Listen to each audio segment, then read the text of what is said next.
exec, el Velez, el Velez, el fenómeno que todos quieren ser, el chamaquito que no pueden entender. How we doing, guys? Welcome to the Exec Talk podcast. I'm your host, Velez. What's up? Like, subscribe, hit the notification bell if you're new. Follow me on all my socials. God bless you guys. Thank you for all the support. Excuse me. So Kyle Larson dominates at Kansas. And when I'm talking about domination, I'm talking about all stages. Stage 1, Stage 2, and the checkered flag. I mean, literally destroyed the field.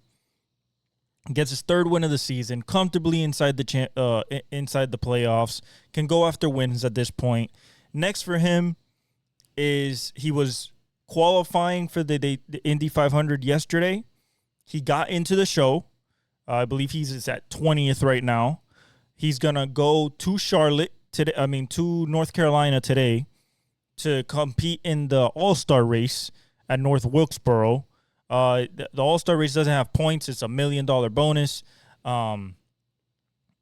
He could possibly win there. It's a classic track. They've been racing there since the 40s.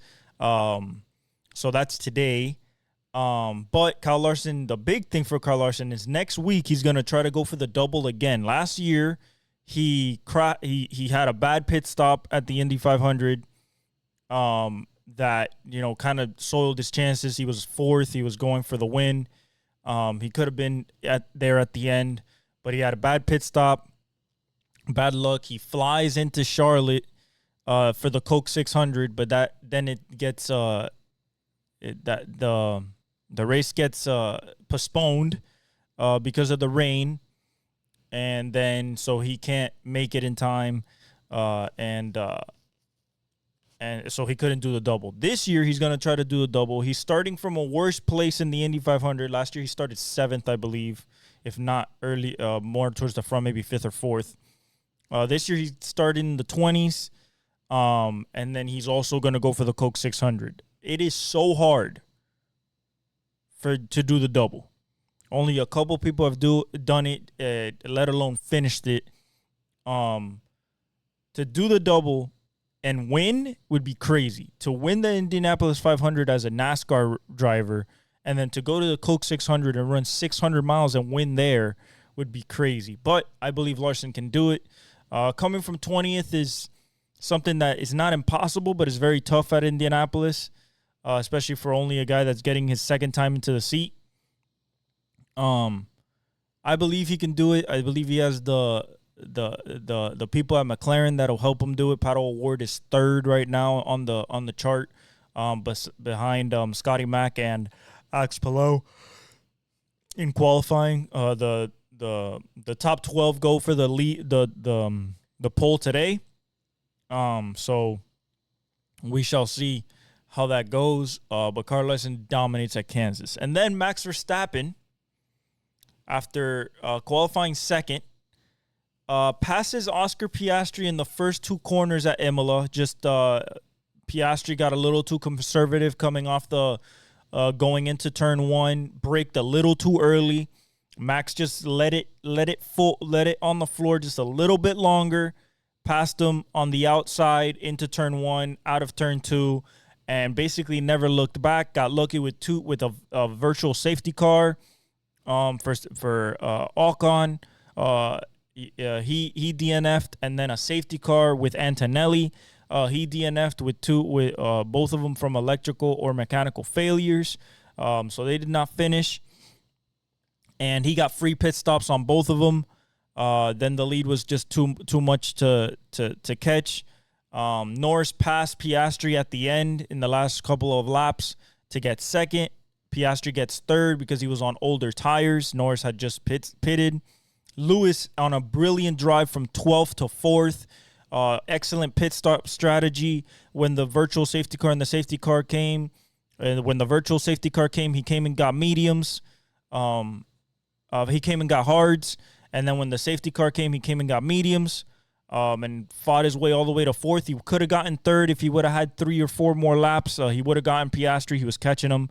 And then Leclerc takes fifth.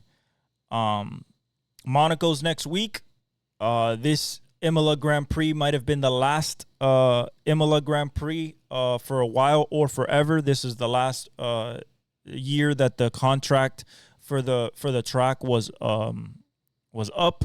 I love this track. This track brings a lot of memories as well as some dark times, as we lost Ayrton Senna at this track, and also Niki Lauda's giant accident that made him burn 75% of his body was also at this track. I believe we lost Jacques Villeneuve at this track as well, if I'm not mistaken. So this track has seen some tragic moments. We saw some big crashes yesterday by Yuki Tsunoda flipping over going into turn 3 and 4, as well as we saw it was Yuki, and then the other one that destroyed the car was it was Yuki and Colapinto. First race back after getting inserted in the car at Alpine, he destroys the car as well. So really, really good track. We'll see what happens, but this might have been the last Imola Grand Prix at this historic track. Max does it again. If he gets the lead, it's just like Alex Palou. You're really not going to get it back. McLaren had a chance to maybe swap positions after the safety car with 10 laps left to swap positions with Piastri, but they didn't. Norris looked like the fastest car, could have possibly challenged Verstappen for the lead, and for the win. But the team allowed it to race. Norris took 3 laps to pass Piastri, and at that point, Verstappen was already 2.5, 3 seconds out of there. Wonderful Grand Prix. Was super fun. A lot of overtaking, a lot of bold moves. Loved it. Absolutely loved it. And now we go to the Super Bowl. Now we go to Monaco next week. I expect, Leclerc to be strong, Max. I expect McLaren to try to go win it. They haven't won it in a minute. And then Williams is doing really well. You saw a little bit of life from Aston Martin as they brought an upgrade package. They didn't finish too well, but they qualified pretty well in 5th. Max Verstappen does it again. He's still 3rd in the championship behind Norris and Piastri because they finished 3rd and 2nd and 3rd. The championship race is a lot closer than it was at the beginning of the race. So, shout out to Max, 65th win for Red Bull, for Max, and the 400th Grand Prix for Red Bull. It was also the 600th Grand Prix for Sauber. Just long standing just teams that have changed hands but still stay the same. Red Bull not much, but Kick Sauber has jumped ship from different manufacturers to different teams, and still Sauber until next year, where it turns into, I don't know if it's going to be Sauber Audi or it's just going to be Audi straight up. But shout out to Max Verstappen, shout out to Kyle Larson. Other things, Brock Purdy gets paid. He gets $185 million guaranteed, I believe. Let me tell you guys right here. I have it all in my X bookmarks. He gets $53 million AAV, which basically means annual value. Basically the same thing as Tua. He's right behind Joe Burrow and Josh Allen. They extended him 5 years, $265 million, $181 million guaranteed. Really good for him. He needed it. He deserved it after what he did, after being Mr. Irrelevant. The first 3 years is $165.05 million. Really good. The schedule came out for the NFL. We have some really, really good week 1 matchups. They couldn't help themselves. They put Dallas and Eagles week 1 as the banner game. So on Thursday, I got the Eagles there. Raiders, Patriots, Drake May versus Geno Smith. That's going to be very interesting. Dolphins, Colts. That's another very interesting game. Giants, Washington, Jaden Daniels versus possibly, maybe Jackson Dart, most likely Russell Wilson. That's a really interesting game. Bengals, Cleveland. Joe Burrow versus possibly Shedeur Sanders. We shall see. You have Tennessee, Cam Ward versus Bo Nix in Denver. We have a rivalry right off the bat in division game. Detroit Lions go to Green Bay to face the Packers. The best game of the week, in my opinion, is the Sunday night game. Baltimore goes to Buffalo for that divisional matchup. Not divisional, that conference matchup on Sunday Night Football. Ravens versus Buffalo. Then you have Kansas City versus the Chargers in SoFi. That's a divisional matchup. Steelers versus Jets. Justin Fields goes against his past team, as the Steelers probably go in with Mason Rudolph, as Aaron Rodgers has still not made a decision. You have Kyler versus possibly Tyler Shuck of the Saints in New Orleans. Then you have Bryce Young versus Trevor Lawrence and Travis Hunter. You have Tampa Bay versus Michael Penix in Atlanta. You have Brock Purdy versus Sam Darnold in Seattle. C.J. Stroud versus Stafford at SoFi. And then you have J.J. McCarthy versus Caleb Williams in Chicago on Monday night. Really, really good matchups, I think. Hardest strength of schedule is the Giants, Bears, Lions, and Eagles, and Cowboys. 5 lowest strength of schedules: 49ers, Saints, Patriots, Titans, Panthers. And everybody else is there in the middle. Other than that,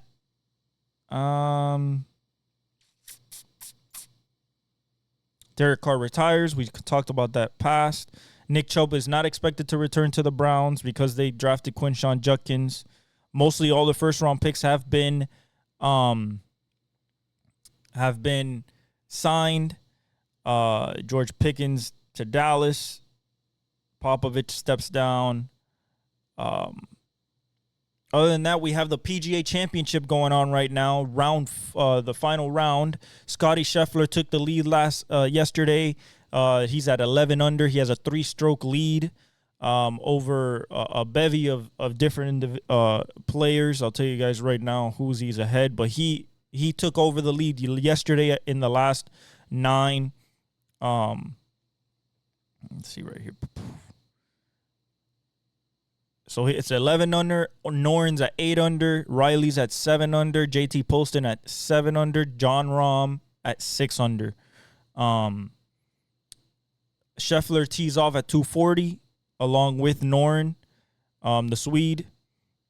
I think Scheffler's going to win it. The third round was really evident of that. The way that he just kind of charged forward he was 4 under starting the day and finished at 11 under. Just really, really shot a 65 yesterday. Incredible.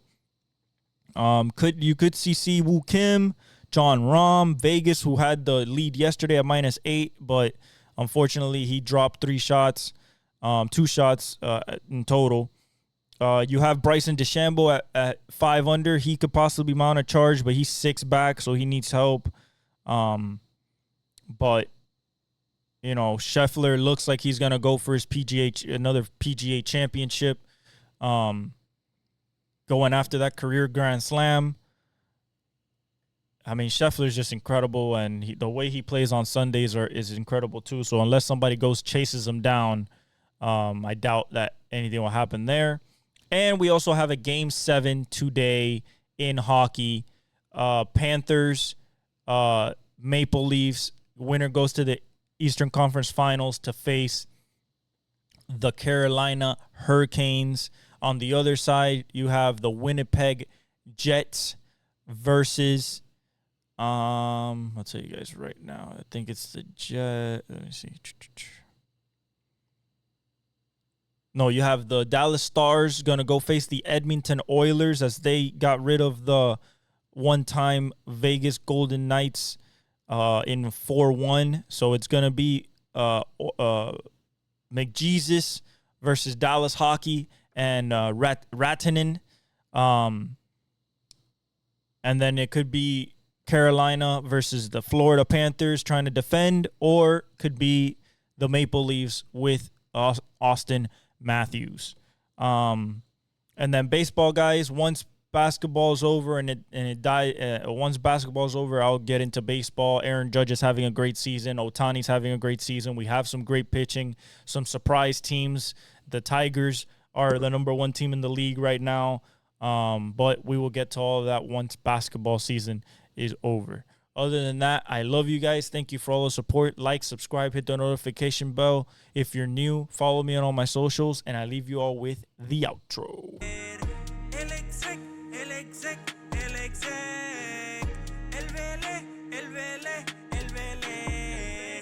El fenómeno que todos quieren ser, el chamaquito que no puede